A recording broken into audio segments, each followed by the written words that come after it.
Hello friends, welcome back to my channel food lover মিষ্টি। আজকে আমি আপনাদের সাথে শেয়ার করব এই শীতের একটি জনপ্রিয় রেসিপি, পালং শাকের তরকারি।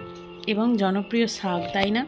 আর পালং শাক হলো পুষ্টিগুণে একদম সমৃদ্ধ, প্রচণ্ড প্রোটিন, ভিটামিন এই সমস্ত পালং শাকে থাকে। কিন্তু আবার যাদের ইউরিক অ্যাসিডের সমস্যা আছে তাদের আবার পালং শাক খাওয়া যায় না।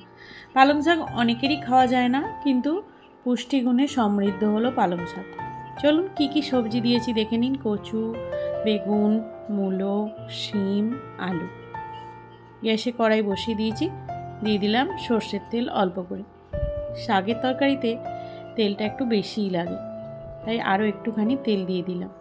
আমি কিন্তু আজকে বড়িও দেব না, কিছুই দেব না, একদম সিম্পলভাবে কোনো বাটাবাটির মশলা ছাড়াই শাকের তরকারিটা করব।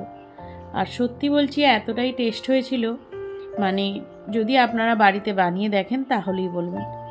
দেখুন, কড়াইতে দিয়ে দিলাম ফার্স্টে 5 ফোড়ন আর 2টো কাঁচা লঙ্কা। কোনো রকম ঝামেলা ছাড়াই একদম 10 মিনিটে জল ছাড়া এই পালং শাকের রেসিপি হয়ে যাবে। দেখুন, সবজিগুলোকে আমি ভালো করে ভেজে নিয়েছি। এরপরে এতে আমি কিছু মশলা দিয়ে দেবো, যেটা গুঁড়ো মশলা।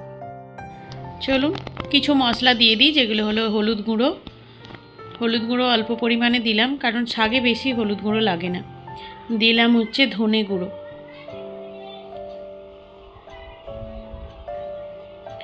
দিলাম একটুখানি গরম মশলা গুঁড়ো। অবশ্যই শাকে গরম মশলা গুঁড়ো দেবেন, দেখবেন টেস্টটা অন্যরকম লাগে। আর দিলাম ধনে গুঁড়ো। এগুলো ওই 1 চামচ, মানে চা চামচ হলে চা চামচের হাফ চামচ, আর আমি ছোটো চামচে করে দিচ্ছিলাম তাই 1 চামচ। আর দিলাম নুন।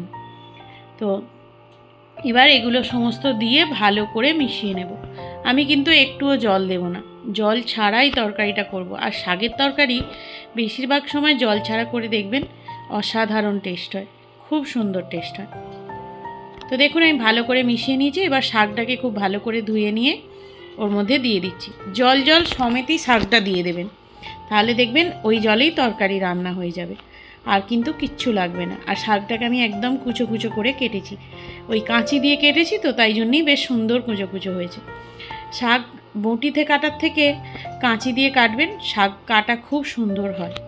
তো এবার ভালো করে মিশিয়ে, নাড়িয়ে চাড়িয়ে মিশিয়ে নিয়ে ঢাকা দিয়ে দেবো। শাক থেকে যে জল বেরোবে সেই জলেতেই রান্না হয়ে যাবে। শাক এবং মূলো, বেগুন এই সমস্ত থেকেও, সবজি থেকেও তো জল বেরোবে, সেই দিয়েই রান্নাটা আমার হয়ে যাবে। দেখুন, অনেকটা সবজি, শাক সব নরম হয়ে এসেছে। রেসিপিটা যেমন টেস্টি তেমনই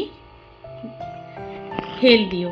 কারণ যদি তেল যারা কম খেতে চান তারা কম দিয়ে রান্না করবেন, যারা বেশি খেতে চান তারা বেশি দিয়ে রান্না করবেন, কোনো অসুবিধা নেই।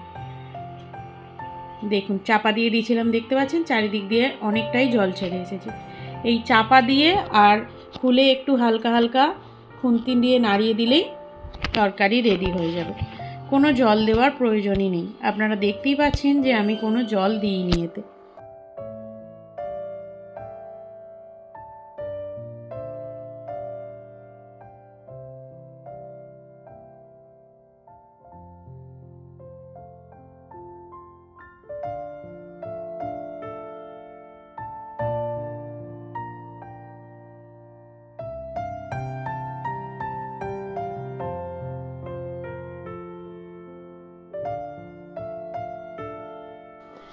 দেখুন, একদম মাখা মাখা হয়ে গেছে। এবার খুন্তি করে একটু চেপে চেপে দিয়ে শাকটাকে একদম মোলায়েম করে ফেলতে হবে, যাতে কোনো রকম কোনো মানে গোটা গোটা ভাব না থাকে সবজির মধ্যেও, আবার শাকের মধ্যেও।